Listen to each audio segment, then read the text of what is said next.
First annual Speaker Select Series Special Grand Rounds presentation. This special Grand Rounds presentation, entitled the Student Select Speaker Series, is the first presentation of its kind here at the Drexel School of Public Health. Students of the School of Public Health were invited to submit names of innovative leaders in the field of public health to come and engage with students and staff during the National Public Health Week Grand Rounds presentation. It was no surprise that the students recommended and selected Dr. Daniel Webster as the inaugural speaker for the Student Select Speaker Series. Dr. Webster is a current professor of health policy and management and directs the PhD in health and public policy at the Johns Hopkins Bloomberg School of Public Health. He is the current director of the Johns Hopkins Center for Gun Policy and Research, deputy director for research for the Johns Hopkins Center for the Prevention of Youth Violence, and core faculty of the Johns Hopkins Center for Injury Research and Policy. His research interests include violence, violence prevention, firearm injuries, gun policy, policy evaluation, domestic violence, and youth violence. His most recent publication, published earlier this year, entitled Effects of Policies Designed to Keep Firearms from High-Risk Individuals, summarizes and critiques studies between 1999 and 2014 that examine the effect of policy regulations on firearm control. Ladies and gentlemen, Dr. Daniel Webster.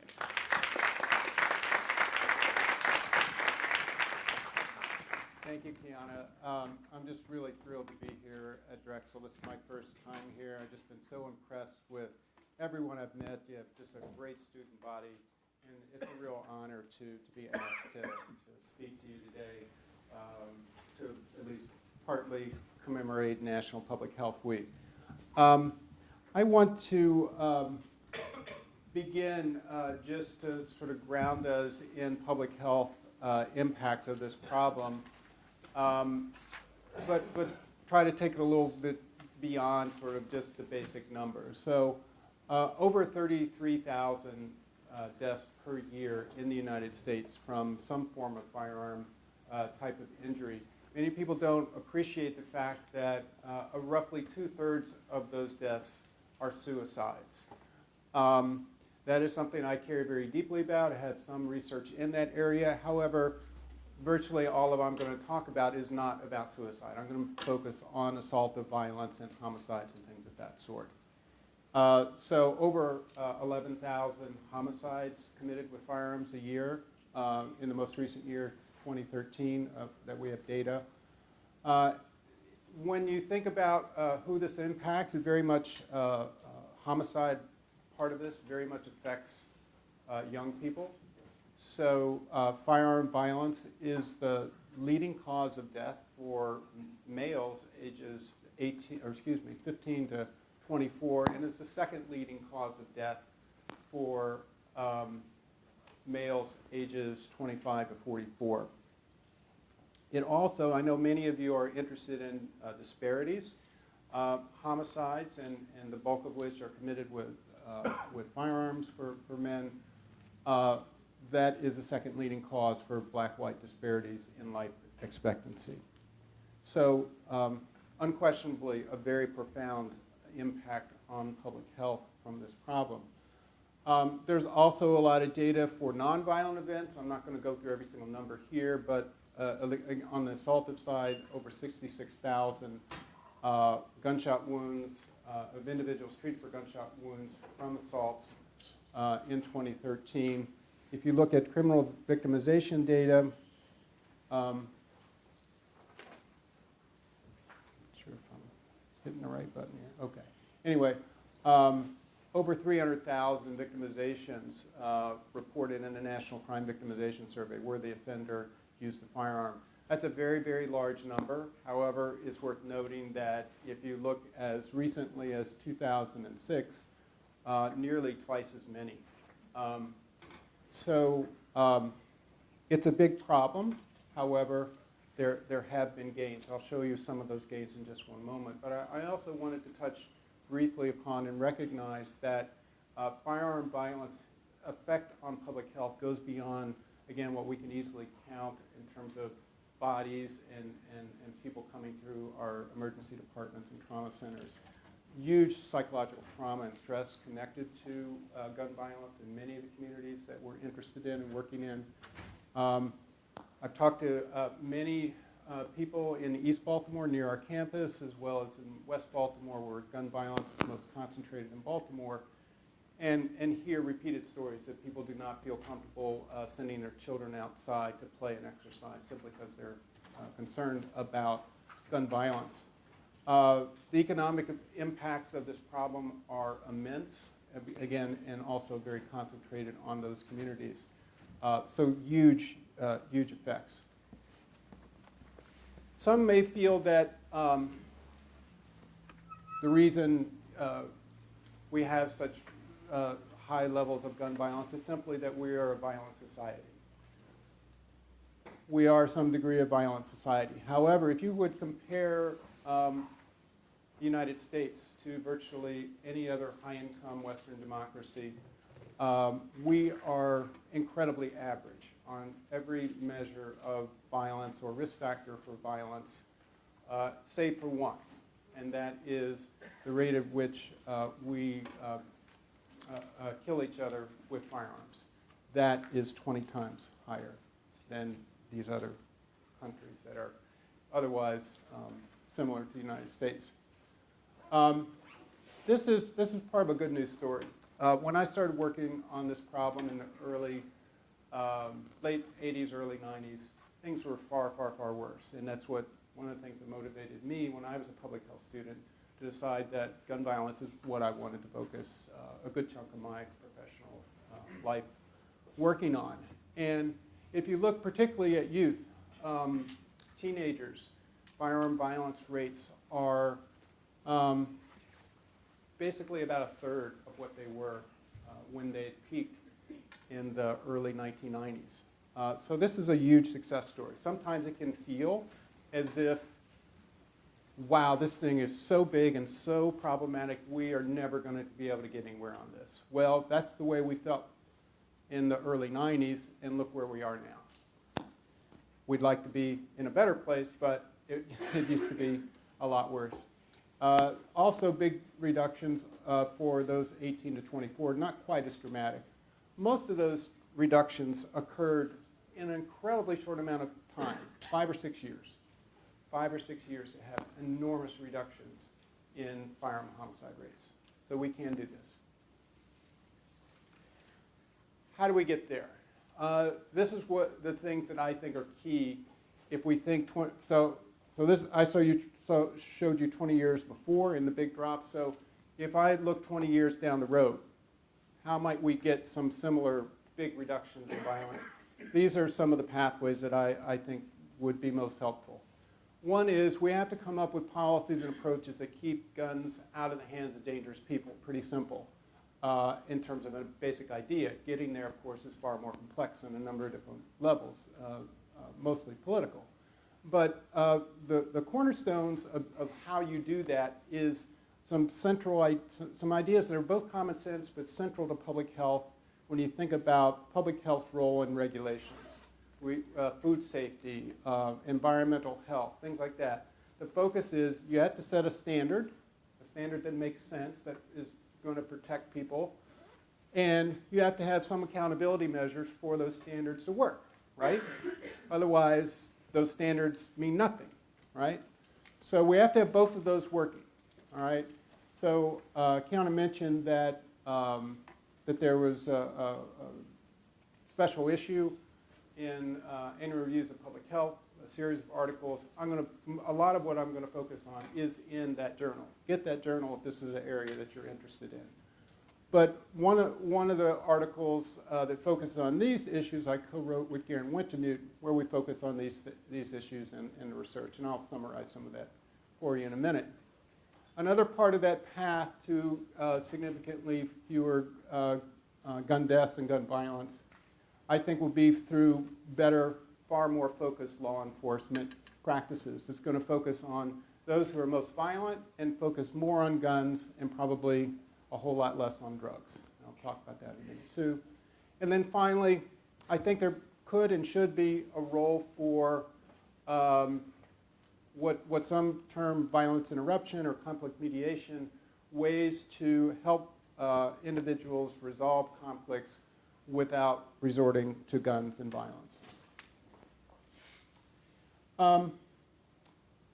Recently, well, a little more than a year ago, a group that named themselves the Consortium on Risk-Based Firearm Policy, it's a mouthful, came out with a set of recommendations based upon a review of the literature.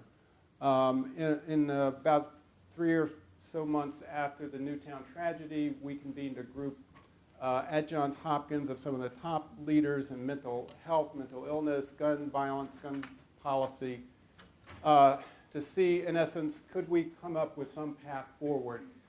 There was so much interest in this issue and what we could do about it. I'll confess, I was a little bit pessimistic. I didn't think we'd accomplish anything because we've been there before. We've done this before, and we never came to any agreement about anything. We walked away. But somehow we did.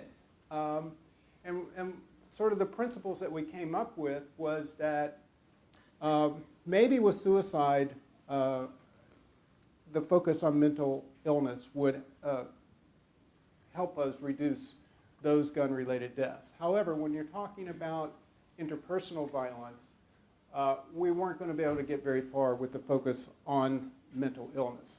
And this consortium said we need to focus on risky behavior, violent behavior, and dangerous behavior, and focus the prohibitions on the behavior, not a diagnosis.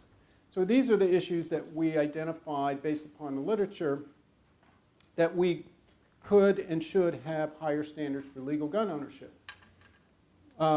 Convictions for misdemeanor violence, multiple offenses involving drunk driving, other alcohol-related things, multiple drug violations in a short amount of time, temporary restraining orders for domestic violence. We already have firearm prohibitions for permanent or final orders, and something we call gun violence restraining orders.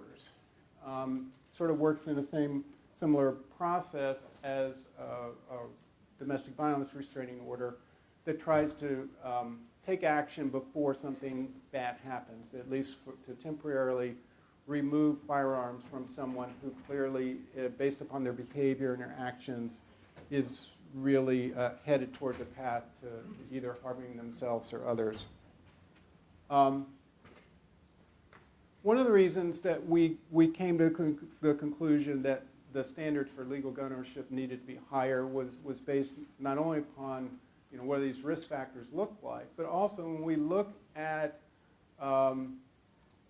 places where the standards are lowest. So we looked at 13 states that had the lowest standards for legal gun ownership. That mostly mirrored what the federal standards are, which mostly is felony convictions and domestic violence, misdemeanor convictions, and restraining orders for domestic violence. That's the bulk of those prohibitions. Also, fugitives from justice that is important as well. We looked at data from the most recent survey of state prisoners across the United States, a nationally representative sample. And we looked at the data from those who were incarcerated for committing crimes with guns, violent crimes with guns. And we wanted to know, okay, look at their backgrounds based upon their offending record, their age, and other kind of information. Who would have been legal to possess a gun when they committed their crime or not? We found that only 40% of the offenders were legally disqualified in these low standard states. The important part of this simple pie chart is the 29%. So 29% of these offenders would have been prohibited from possessing the gun they used to commit the crime had they been in a state with higher standards. And much of what that consists of that 29% in that red piece of the pie, the things that would have disqualified them mostly have to do with youthful age or youthful offending, committing serious crimes adjudicated in the juvenile justice system, or being younger than 21. The reason that is this is the, I recognize that probably you can't see this, many of you can't see this down here, but this is a age-specific homicide offending curve. And it's quite dramatic how rapidly this goes up. The peak ages for homicide offending are ages 18 to 20. And then a very rapid decline afterwards. So what I've come to believe is that having broader prohibitions that don't necessarily have to be lifelong would probably lead to far less gun violence. If you can keep guns out of the hands of risky, mostly young men, during these age groups, you're going to have a lot less gun violence. But it may surprise you that although in any state in the United States you got to be 21 to drink a beer, it's a lot easier to get a handgun if you're between the ages of 18 and 20. So, what difference does it make if you say someone is prohibited or not prohibited? Did you have a question up there? Oh. Yeah, I just had a quick Sure. question. When you're talking about homicide by firearm, are you counting both unintentional causes of death and intentional causes of death? No, The CDC just released a thing that unintentional overdoses are the #1 killer of those ages 15 to 24, followed by motor vehicle accidents, followed by homicide by firearm. Right, so I wasn't sure if you were incorporating both unintentional and intentional. no, I'm not incorporating unintentional. The leading killers I was talking about is for males. So if you break the data down by gender, for the 15 to 24 group, the leading cause is gunfire. Yeah, Thank you. sure. So does it make any difference whether you're prohibited or not prohibited? A lot of people would be very, I don't know. There's a belief, bad guys are always going to get their guns. So what's the difference? Well, there is some research that suggests that, at least in some cases, being prohibited does seem to matter. We have examples from domestic violence restraining order, firearm-related prohibitions showing reductions in intimate partner homicides between 18 to 19%, despite the fact that these are very, very poorly enforced laws. We have examples of disqualifying violent misdemeanors in California showing a significant reduction in violence in that case. We have a chapter in our book that we published in 2013 by Jeffrey Swanson and colleagues, a really wonderfully done study looking at the effects in Connecticut when, while they had had a policy in place for a long time that if you were adjudicated mentally incompetent or a danger to yourself or others, that you could not legally get a gun or possess a gun. Within the targeted group, there was a significant reduction when they put in the record so that they could actually enforce that policy. And a recent study also found that there is a relationship between how many types of prohibitions you are checking in your background checks to disqualify someone is associated with reductions in homicides and suicides by firearms. But what about the accountability piece? How do we keep the guns from these individuals? Let's start very briefly with how do criminals get guns? This is really complicated. It's relatively straightforward to ask in a survey. You know, people are incarcerated, you committed a crime with a gun, how'd you get it? That's pretty straightforward. When you ask that question, you get 40% say they got it from a friend or family member, 38% for some sort of underground street kind of source, which is a little frustrating to me because that whole street underground is complicated and it can mean a lot of different things. But the main point I want to make here is that they are very intentionally avoiding having to go to a licensed gun dealer where they would have to pass a background check and there would be record keeping of accountability. But how are those friends and family members and at underground sources, how are they getting their guns to begin with? Okay, that's a separate question. And also not particularly easy to answer. So one way you could look at that is you could look at gun trafficking investigations. So what the analysis of those ATF gun trafficking investigation. So some of the key channels of diversions of guns from legal to illegal commerce are straw purchases. This is someone buying a gun on behalf of someone who is legally prohibited.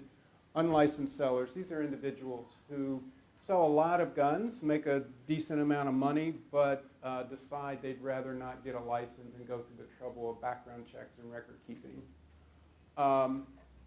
And theft from private owners and licensed dealers, and then finally licensed dealers who pretty blatantly are violating the law and profiting from that.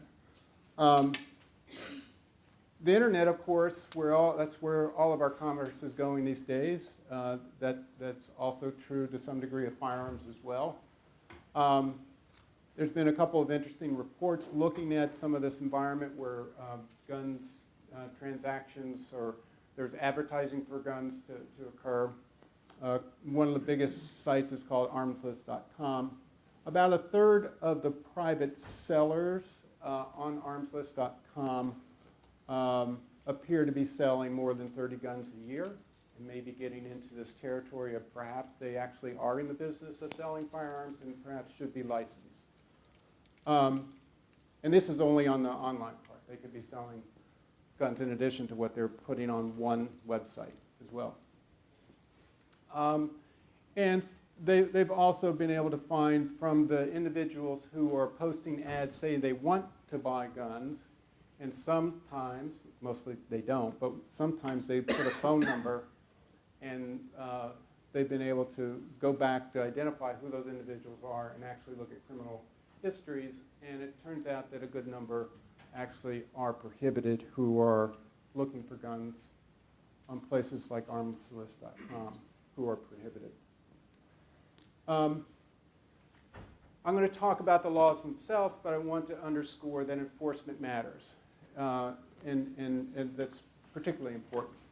The ATF, the Bureau of Alcohol, Tobacco, and Firearms and Explosives, is responsible for enforcing federal gun laws. They're greatly, greatly under-resourced to really do what we've asked them to do, and the laws that they have to work with quite often are quite weak. They're written principally by the gun lobby, whose main interest is to reduce accountability measures. So it makes it harder to hold people accountable who are selling guns illegally. Nevertheless, there is one nice study done in the Boston area looking at multitask force that focused on addressing illegal gun trafficking, showing significant reductions in diversions of guns to criminals. In my own research, I've found some evidence that the inspection process of gun dealers to make sure that they're accounting for their guns and abiding by the laws do seem to be associated with less diversions of guns to criminals. That is the job of ATF, but again, the reality is that they're able to visit and really do those kind of inspections on a relatively small proportion of licensed gun dealers. So when states take it upon themselves to do this task, they end up having fewer guns diverted to criminals when they use their laws. I noted straw purchasing and problematic gun dealers as important conduits of guns being diverted to criminals. We've conducted a couple of studies looking at undercover stings of these kinds of establishments, staging illegal straw purchases, and then suing individuals who pretty blatantly make those transactions. And in each case, we've documented pretty large reductions in the diversion of guns to criminals following those undercover stings.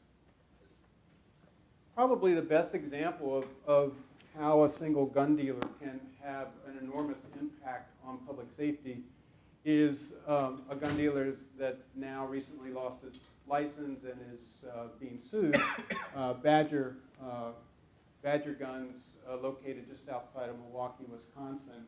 Back in 1999, it was the first time they were identified as the nation's #1 seller of guns, later used in crime. That simple release of those data by ATF, recognizing them for that distinction, led them to voluntarily make sales changes in their sales practices. And I'll show you what happened once they did that. It was quite dramatic.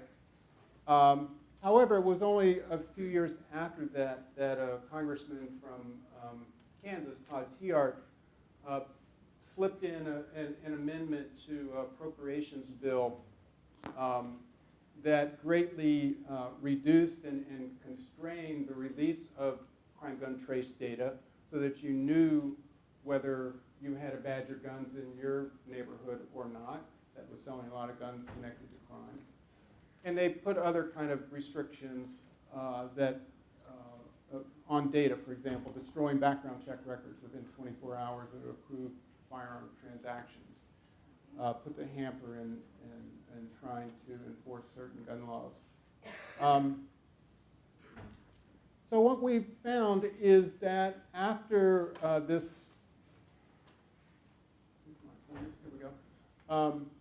this is when it was acknowledged of Badger's distinction as the leader selling of guns. This is a measure of quick diversions of guns to criminals right after a retail sale into the hands of somebody who's not the legal purchaser. That's what we're tracking over time here. So you see a dramatic reduction here that's unquestionable. I ended up doing regression analysis because that's what they pay me to do, but you don't need a regression analysis. No, this is a pretty dramatic drop here, right? All of a sudden there's some accountability. This is also a time period in which gun dealers were being sued for doing stuff exactly what they were doing. So they got their act together, at least for a little bit. Here comes Mr. Tiahrt to the rescue, and presto, this measure of quick diversion of guns to criminals goes up by 200%. What this dotted line is, these are all other gun dealers' guns with this measure of diversion for Milwaukee guns. This isn't changing. There was a little displacement briefly when Badger started behaving better, but there was still an overall big reduction of roughly 44%, I think, reduction overall citywide in the diversion of guns to criminals associated with a single dealer's voluntary action. So we've used gun trace data to look at associations between gun sales, state gun sales policies and measures of diversion. What we found is a somewhat consistent pattern. When you have safeguards like handgun purchaser permitting systems, it involves typically going directly to law enforcement to apply to get a gun, be able to purchase guns, not only from licensed dealers, but also from private sellers as well. That this protective against both within state diversions as well as guns moving from one state to another. Same for other forms of regulating private sales of handgun sales.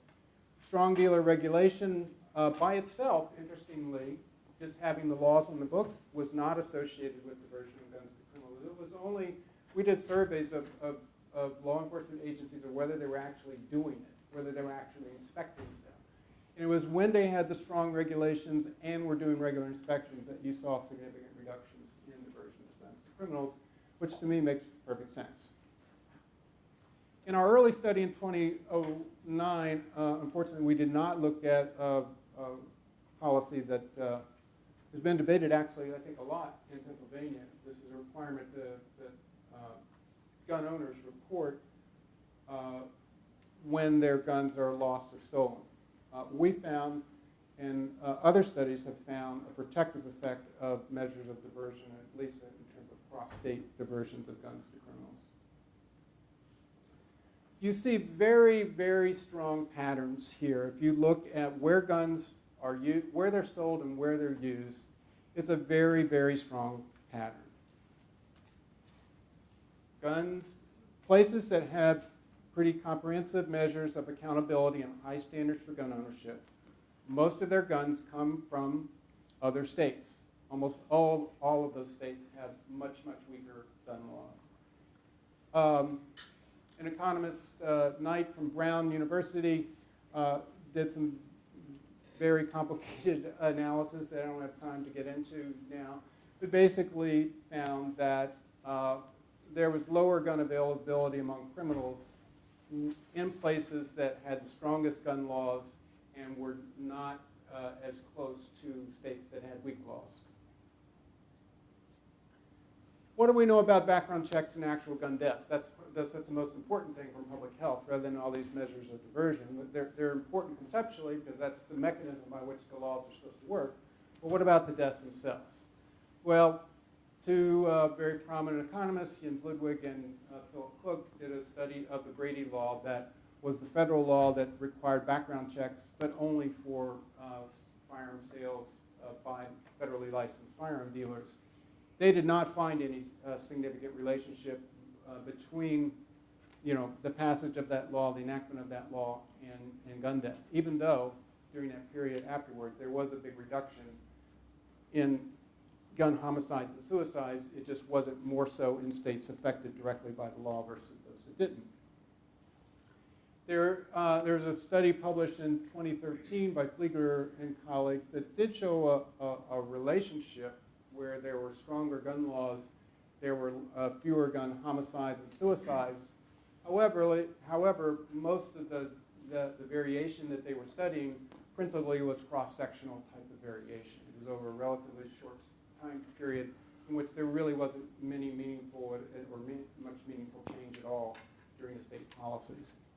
So I want to share with you briefly two recent studies that I've led that look at changes in policy and what happens over time. The first is in Missouri, where they decided to repeal their law that required permit to purchase licensing for handguns. And this was the mechanism by which they required background checks for all handgun sales. And the way it worked is you simply went to your local sheriff's office to request and apply directly for a permit, where they would do a careful check of your background to make sure that you were not prohibited. And again, that was needed for whether you're going to a dealer or a private seller. But after that, they repealed that law, so there was basically no regulation of private transfers following that. I don't have time to get into every one of these bars here, but basically this is a measure of very short intervals from sale of the gun to its use in crime. What we found here is basically a twofold increase in this measure of diversion that corresponded pretty directly to the date at which the repeal occurred in Missouri. We also found that the share of guns that were used in crimes in Missouri that came from Missouri, that initiated, from Missouri sales, went up from about 55% to over 70% over a relatively short amount of time. This is an indicator that, if you look across states, is incredibly stable. This is incredibly unusual to see that kind of change occur over a short amount of time. Very unusual. What's most important is, of course, again, let's get to the firearm deaths. So what you're looking at right now is the difference between simply Missouri's firearm homicide rate minus the rest of the U.S. homicide rate over time. And this is the point of the repeal. So basically, this measure of difference goes up over twofold, coincident exactly with the change of the permit to purchase repeal, and is more or less stayed at that same level. We again, of course, earned our money by rigorous analyses and trying to rule out confounders. We controlled for policing levels, incarceration rates, poverty, unemployment, other public policies. And what we found is this association with a 25% increase in firearm homicide rates, 14% increase in murders, non-firearm homicides unaffected by the policy change. I learned a fun fact. 7 states border Missouri. No other states touch as many states. So if you look at every single one of those 7 states that touch Missouri, None of them had a significant change over this time period. None of them. All right, we did the sort of a mirror image of this. We looked at when Connecticut actually adopted more or less the same policy, a permit to purchase system for handguns. Prior, there was no regulation of private sales and other mechanisms. So in Connecticut, when that law went into effect in 1995, you had a background check requirement. They did fingerprinting right there where you applied at the police department, and you had that 8 hours of safety training to get the permit. We used an interesting research method called synthetic controls that, if we're interested, we can talk about it. But basically, this is a method by which to identify the set of states that best predict, in this case, Connecticut's trends in homicide rates prior to their changing in the law, and weighting appropriately. So basically giving the most weight to the states that best predict or track Connecticut's homicide rates. We estimated through this procedure 40% reduction in firearm homicide rates for Connecticut, and no change in terms of non-firearm homicide rates. Oh, and we undertook the same exact procedure with a set of, I believe it was 39 control states that didn't have these laws before, and none of them had anywhere close to as dramatic change as Connecticut. All right, enforcing the checks. I'm just going to say very briefly, this is not done very well in the places that have these laws. Philadelphia actually is doing something right, very good on this. There is a unit that works out of the district attorney's office in Philadelphia that specifically looks for violations of these laws and prosecutes people, particularly those who are engaging in straw purchases, purchasing guns from dangerous people. They have successfully prosecuted close to 1,000 people, I think, since 2006, 2007. I think they win the prize for any locality doing that kind of stuff. It's really great.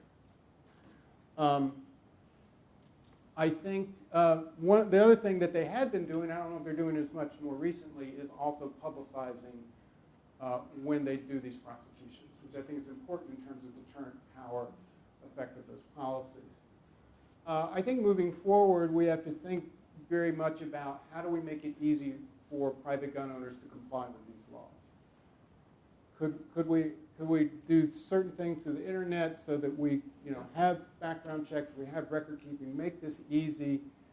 The focus groups we've been doing with gun owners more generally about how they feel about what are the right ways to do handgun sales between private parties. They don't want to sell a gun to a prohibited person. I think the vast majority don't. But they want something that is easy and ideally not too much government on their back. So could we come up with new systems to make this easier so that it's easier for gun owners to comply? That's what I hope we'll get to. So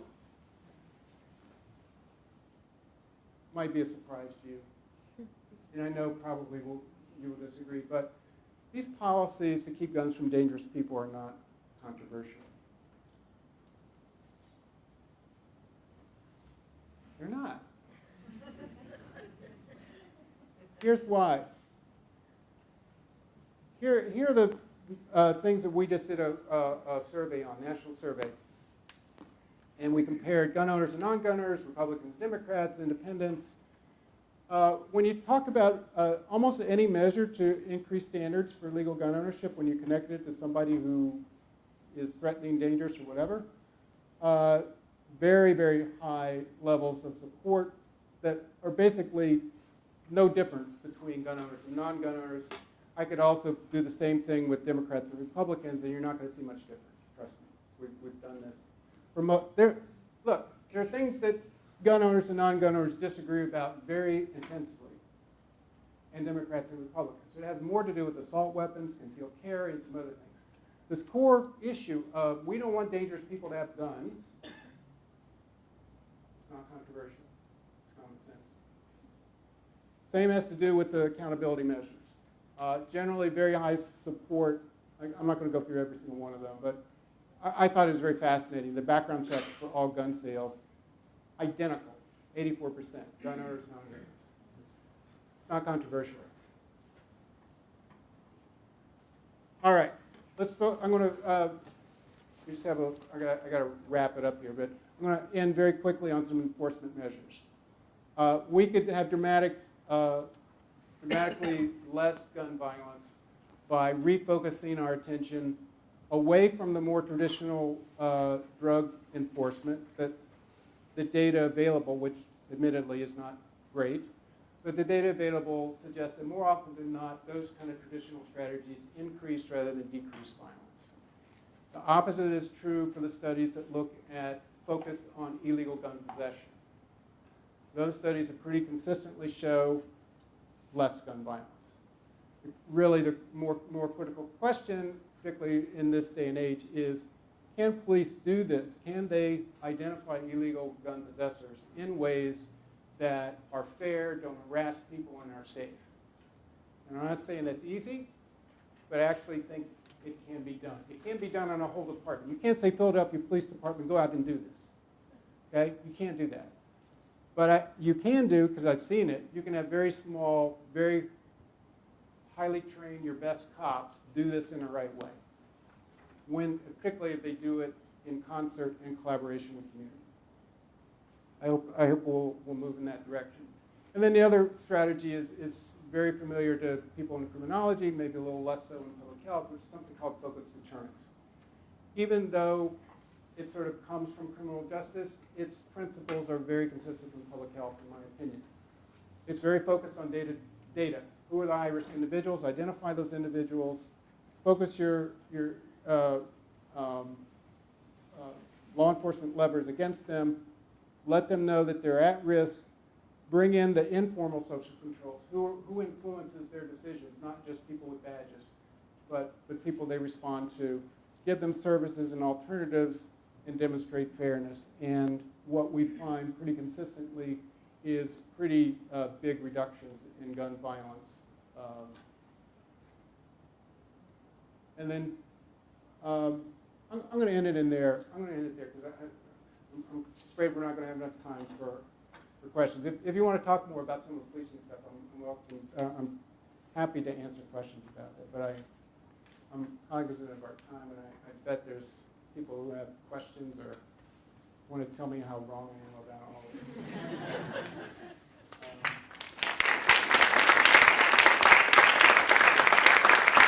Yes, sir. I don't think you'll find many people in this room disagreeing with pretty much anything you said. I was wondering if you'd comment not on some of the aspects that you're talking about, but there are so many things wrong with how we control guns in this country. I'll just make that blanket statement. Okay. But perhaps one of the more outrageous and truly odd things lately, and I speak as a physician, is the new law in Florida where doctors can't ask about guns in the home. We ask about everything else. I mean, would you just sort of comment on that? I mean, that to me has got to be among the truly more bizarre regulations that have been put in place over this. In my expert opinion, I think that's nuts. Next question. I mean, it is. But it demonstrates sort of two things.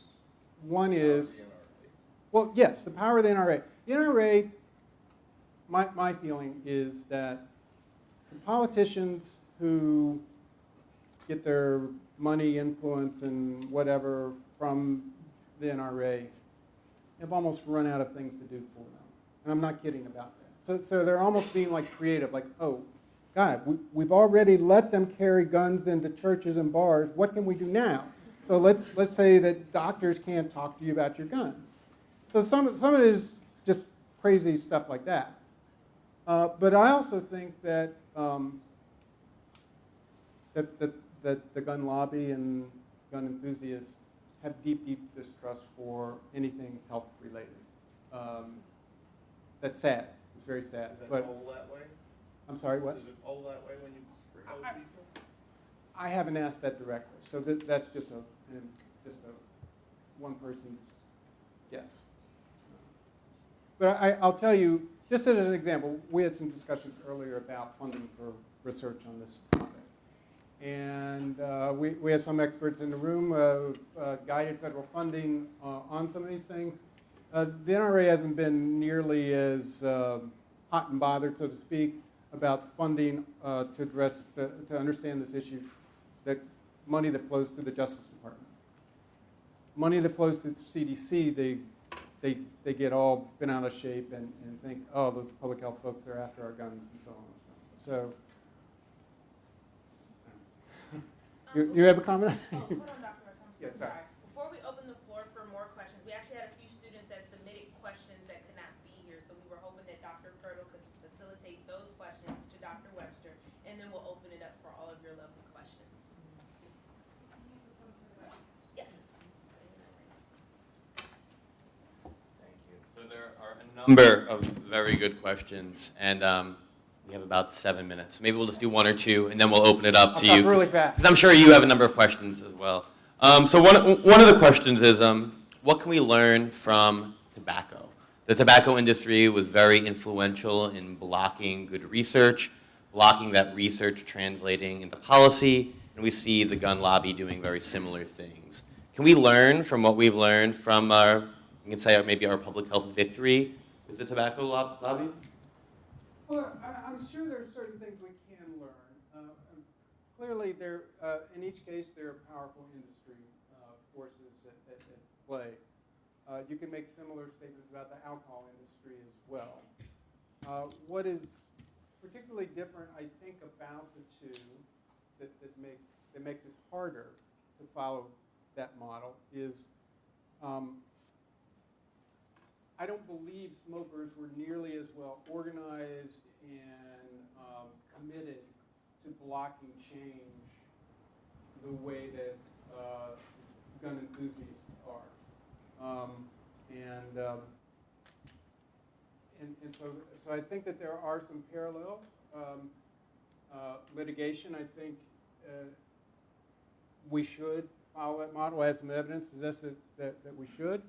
But the NRA is so effective legislatively that they're making that harder with some federal policies to do that. So I think the people in the gun industry have also learned from the tobacco success of public health and are trying to prevent us from following that model.